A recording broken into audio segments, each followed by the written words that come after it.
Assalamualaikum teman-teman.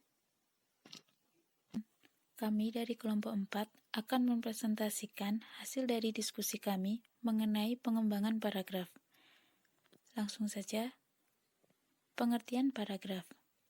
Paragraf adalah seperangkat atau sekelompok kalimat yang tersusun dari satu kalimat pokok dan beberapa kalimat penjelas. Kalimat pokok merupakan suatu kalimat yang berisikan masalah atau kesimpulan dari paragraf itu sendiri. Sedangkan kalimat penjelas merupakan suatu kalimat yang berisikan penjelas masalah yang terdapat di kalimat pokok. Ciri-ciri paragraf. Yang pertama, kalimat awalnya terletak agak ke dalam 5 ketukan spasi. Yang kedua, paragraf memakai pikiran utama yang dinyatakan dalam kalimat topik. Yang ketiga, setiap paragraf memakai sebuah kalimat topik dan juga selebihnya merupakan kalimat pengembang. Yang keempat, paragraf memakai pikiran penjelas yang dinyatakan dalam kalimat penjelas. Fungsi paragraf. Yang pertama, untuk mengekspresikan gagasan yang tertulis dengan memberikan bentuk suatu pikiran dan juga perasaan ke dalam serangkaian kalimat yang tersusun secara logis dalam suatu kesatuan. Yang kedua, untuk menandai peralihan gagasan baru. Yang ketiga, untuk memudahkan perorganisasian gagasan bagi yang menulis dan memudahkan pemahaman bagi yang membacanya. Yang keempat, memudahkan pengembangan topik karangan ke dalam suatu unit pikiran yang lebih kecil. Yang kelima, untuk memudahkan pengendalian variabel, terutama pada karangan yang terdiri dari beberapa variabel. Jenis-jenis paragraf. Yang pertama, deskripsi. Deskripsi merupakan karangan yang sifatnya melukiskan, menggambarkan sesuatu dengan jelas dan terperinci. Yang kedua, argumentasi. Argumentasi merupakan karangan yang menguraikan gagasan, pendapat, dan ide dengan menyertakan alasan. Yang ketiga, eksposisi. Merupakan karangan yang bertujuan menjelaskan, menerangkan, dan memberitahukan suatu peristiwa atau objek kepada pembaca. Yang keempat, narasi. Narasi merupakan karangan yang mengisahkan suatu peristiwa yang disusun secara kronologis dan sistematis. Yang kelima, persuasi. Merupakan karangan yang sifatnya mempengaruhi, mengajak, dan menganjurkan untuk berbuat atau bertindak sesuatu.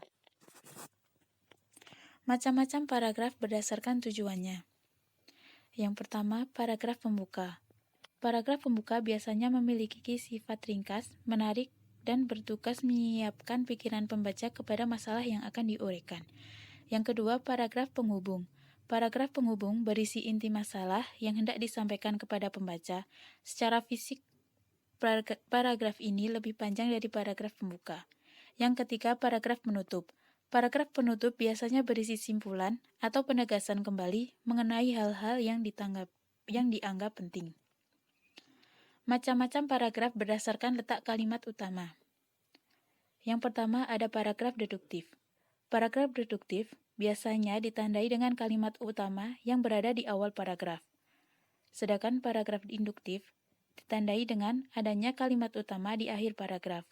Untuk paragraf campuran, ditandai dengan kalimat utama yang berada di awal dan di akhir paragraf. Macam-macam paragraf berdasarkan isi.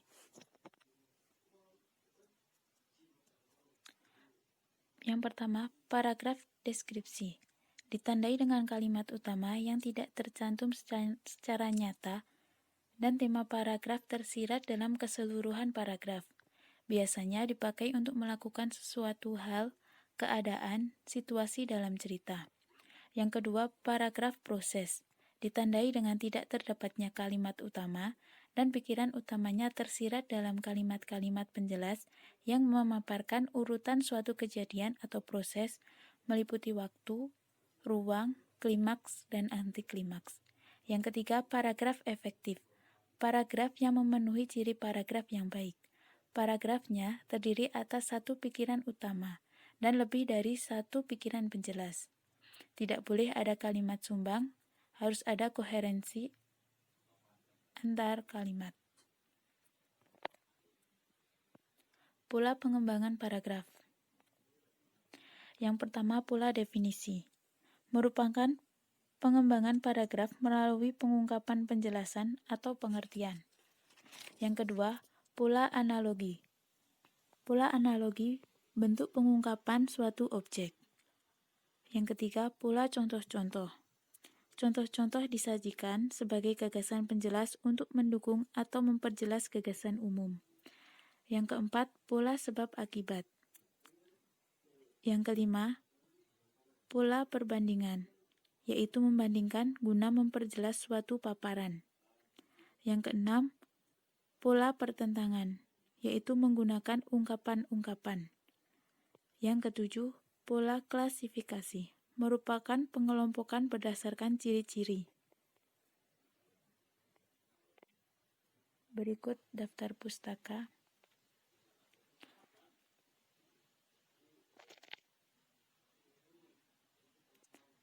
Terima kasih. Sekian dari kami. Apabila ada kesalahan, kami mohon maaf. Wassalamualaikum warahmatullahi wabarakatuh.